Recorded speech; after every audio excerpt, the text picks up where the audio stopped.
Is divorce justified after just 3 months of marriage? She said she only liked me 25% of the time.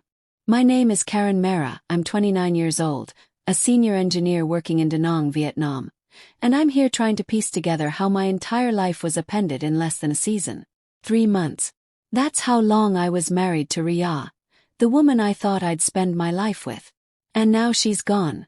Walked out with a suitcase in one hand and a divorce petition in the other. What's worse? She's demanding alimony. After just 90 days of marriage.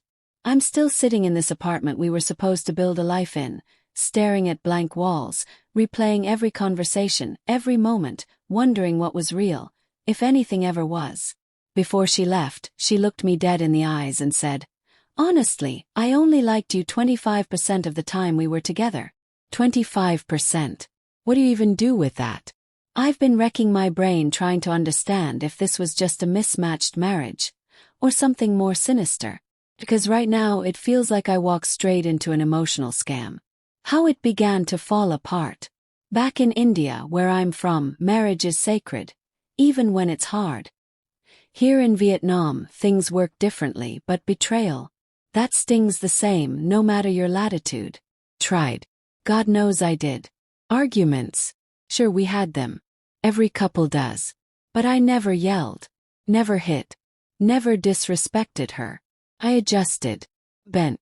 Compromised. Because that's what you're told marriage is. Partnership. Teamwork. Effort. But Ria. It was like she was keeping a checklist from day one, cataloging every petty annoyance to later weaponize. Her reasons for leaving. Let me give you a taste of the grievances she listed when she left. I didn't call her during office hours. I manage high-pressure projects with strict deadlines. I made time for breakfast every morning. That was my compromise. But apparently not being available for midday chats was neglect. I didn't change my WhatsApp and Instagram profile pictures to photos of us. I use my accounts for professional networking. She treated it like a betrayal, like love is measured in pixels. I felt uncomfortable with her posting intimate photos with a male friend. The moment I said something, she accused me of being controlling. Not respectful. Not cautious. Just controlling. She once mentioned I didn't hold her hand while walking. Once. When she told me, I made sure to do it. But it had already been logged as evidence of emotional coldness. I gave her the silent treatment.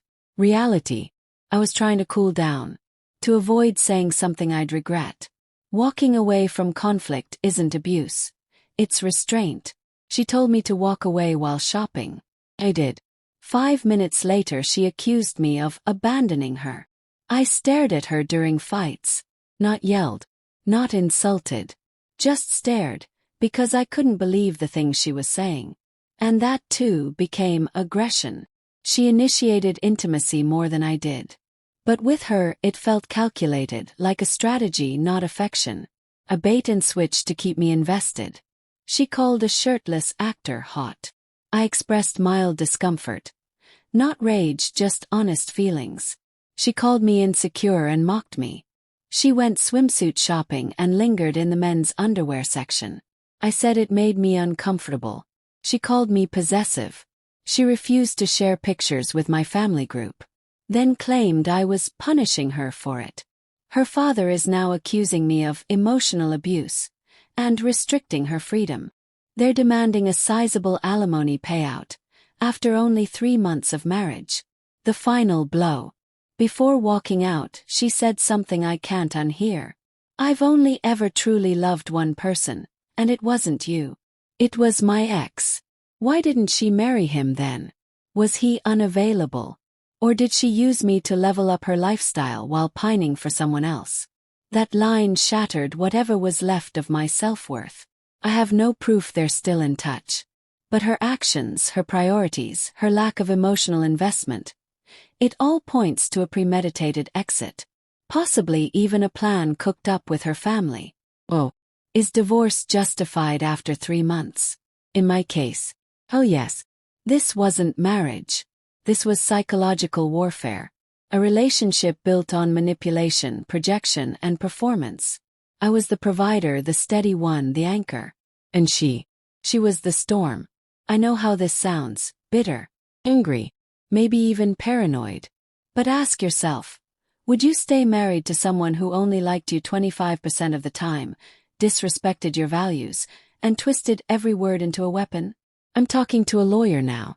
Every text, every message, every weird incident. I'm documenting it all. I'm also researching what annulment looks like in Vietnam, and how I can protect my assets before they're siphoned away under the guise of alimony. This isn't just about money. It's about principle. About not rewarding toxic behavior. About drawing a line and reclaiming your dignity. What I've learned: don't ignore red flags. Don't fall for someone's potential. Fall for who they are right now. Don't overcompensate for someone who gives you breadcrumbs. Don't let guilt override your instincts. This was never about a bad day or a misunderstanding. This was a long con with emotional puppetry at its core. And I played the fool. But never again. My mental health is fragile. My appetite is gone. I can't sleep. And yet, there's clarity in this collapse. I see now how easily loyalty turns into self-destruction when it's one-sided.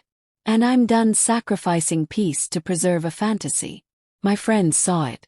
Hell, even my coworkers noticed the tension. But I kept making excuses for her. She's just misunderstood. She'll settle in. I became the guy who couldn't admit he married the wrong woman. But that chapter is closed now. Let her have her drama. I'll take my sanity. Let her chase her 25% version of love. I'm building a future that's 100%. Would I advise anyone else in my shoes to stay married after 3 months like this? Well, don't stay loyal to misery. Especially not when the person causing it is already halfway out the door, with their hand in your wallet. Divorce isn't failure. Sometimes it's escape. And for me, that escape is just beginning.